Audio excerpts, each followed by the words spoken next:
Hello friends, তোমরা সবাই কেমন আছো? মিতু কিচেনে আবারও তোমাদের স্বাগত জানাই। তো আজকে আমার মেয়ের আবদার পূরণ করার জন্য আজকের এই রেসিপিটি তৈরি করলাম। তো দেখে তোমরা অবশ্যই বুঝতে পেরেছো যে আজকের রেসিপিটি কি।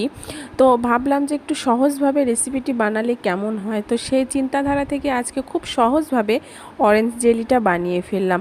তো অরেঞ্জ জেলিটা যে এত সহজে বা এত অল্প সময়ে আর এত কম টাকা খরচা করে বানানো যায়, তোমরা পুরো ভিডিও না দেখলে মিস করবে। তো শুরু থেকে শেষ পর্যন্ত দেখতে থাকো যে আমি মাত্র যেই 2 টাকার যে হচ্ছে অরবিট যেটাকে বলে আর কি, এটা সকলের মানে বাসার আশেপাশের যে দোকানগুলো আছে সেখানেই পাওয়া যায়।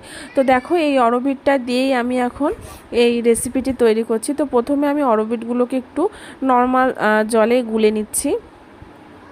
আর অবশ্যই বন্ধুরা, যারা এখনও চ্যানেলটাকে সাবস্ক্রাইব করনি অবশ্যই সাবস্ক্রাইব করবে আর শুরু থেকে শেষ পর্যন্ত রেসিপিটি দেখতে থাকো। আর দেখো যে কেউই তোমরা সহজেই এই রেসিপিটি বাসাতেই বানাতে পারবে।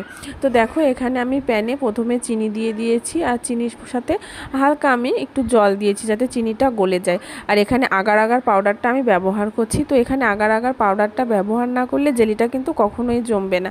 তো সেজন্য আগার আগার পাউডারটা আমি এখানে ব্যবহার করলাম 1 চামচ পরিমাণ।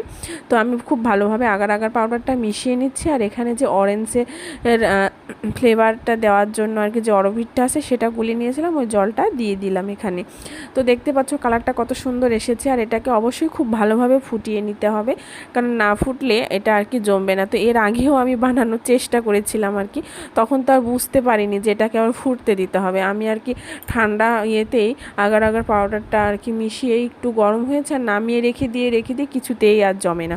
তো এই ভুলটা যেন তোমরা কেউ করো না, তো আগেই বলে দিলাম। তো ভালোভাবে দেখো ফুটিয়ে নিয়ে আমি হালকা একটু মানে খুব ঠান্ডা না, হালকা জাস্ট একটু ঠান্ডা করে আমি দেখো এখন বাটিতে দিচ্ছি।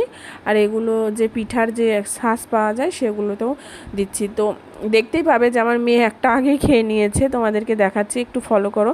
যে লাভ শেপের যেটা আছে ওটা কিন্তু পরে আর আমি দেখাতে পারবো না, কারণ এটা আমার মেয়ে আগেই খেয়ে নিয়েছে আর কি, ভিডিওতে দেখানোর আগেই ও উঠিয়ে খেয়ে ফেলেছে।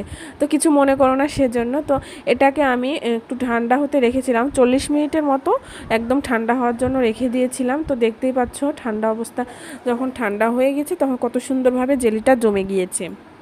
তো দেখো আমি যেভাবে ঘুরাই আর কেন না জেলিটা আর পড়বে না, মানে এত ভালোভাবে সেট হয়েছে। তো দেখো আমি এখানে ওগুলোকে উঠিয়ে নিয়েছি আর এটাকে তো আমি উঠানো দেখাচ্ছি।